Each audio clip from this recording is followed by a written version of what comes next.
किसी धनराशि पर 15% वार्षिक ब्याज दर से 2 वर्ष के चक्रवृद्धि ब्याज और साधारण ब्याज का अंतर 900 रुपये है, तो उसी धनराशि पर समान ब्याज दर से 5 वर्ष का साधारण ब्याज कितना प्राप्त होगा, यह हमें बताना है दोस्तों।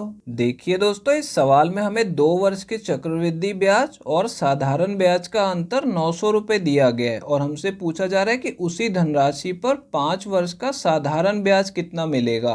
तो उसके लिए पहले हमें ये धनराशि पता लगानी होगी। तो इसके लिए देखिए हम क्या करेंगे, यहाँ पे ब्याज की दर 15% दी गई है, ठीक है। तो 2 वर्ष का जो अंतर होता है उसकी शॉर्ट ट्रिक क्या होती है, पहले हम मूलधन लिखेंगे, ठीक है, इसे हम P मान लेंगे और दर हमें 15% दी गई है, ठीक है। तो यहाँ पे 15% से 2 बार इसे गुणा कर देंगे। 15% मतलब 15/100 और फिर दोबारा गुणा करेंगे इसे 15/100 से, ठीक है।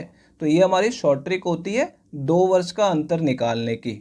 और 2 वर्ष का अंतर हमें कितना दिया गया है, 900 रुपये दिया गया है। तो इसको बराबर में लिख देंगे 900 रुपये को, ठीक है, क्योंकि यहाँ पे 2 वर्ष का अंतर निकालने की ट्रिक लगाई है तो अंतर को बराबर में लिख देंगे। अब इसे सॉल्व करके P की वैल्यू निकाल लेते हैं। तो देखिए दोस्तों, 15 से मैं यहाँ पे 90 को काटूंगा तो ये 6 पे कटेगा और एक 0 बची हुई है तो 0 लगा देंगे, ठीक है। अब देखिए 15 से इसे फिर से काटा जा सकता है, तो 15 से काटेंगे तो ये 4 पे कट जाएगा। तो P की वैल्यू कितनी आ जाएगी, देखिए 4 को यहाँ पे 10,000 से गुणा करेंगे तो कितना आ जाएगा, 40,000 रुपये आ जाएगा। यानी कि वो धनराशि कितनी आ गई, 40,000 रुपये आ गई है। अब देखिए दोस्तों, सवाल में क्या बोला गया है कि उसी धनराशि पर समान ब्याज दर से 5 वर्ष का हमें साधारण ब्याज कितना प्राप्त होगा। तो देखिए यहाँ पे दर पहले वाली लगेगी यानी 15%, तो 1 वर्ष का ब्याज कितना हो गया, 15%, तो 5 वर्ष का कितना हो जाएगा, 5 को 15 से गुणा करेंगे तो 75% हो जाएगा, ठीक है। और हमें 75% किसका निकालना है, इसी धनराशि का। तो पहले धनराशि लिख लेंगे और इसे 75% से गुणा कर देंगे, ठीक है, 75/100।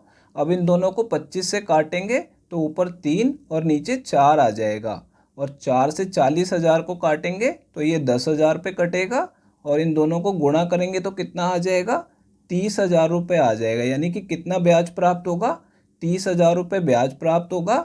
बस आपको ये ध्यान रखना है कि 2 वर्ष का अंतर निकालने की ट्रिक आपको याद होनी चाहिए, ठीक है। तो दोस्तों, ये हमारा इस सवाल का आंसर आ गया है, ये चौथा ऑप्शन करेक्ट है। दोस्तों, अगर ये वीडियो आपको पसंद आई हो तो इसे लाइक कर दीजिए और दोस्तों, अगर आप लोग चैनल पे नए हैं तो चैनल को सब्सक्राइब जरूर कर लीजिएगा और दोस्तों नोटिफिकेशन बेल को दबाना बिल्कुल मत भूलिएगा।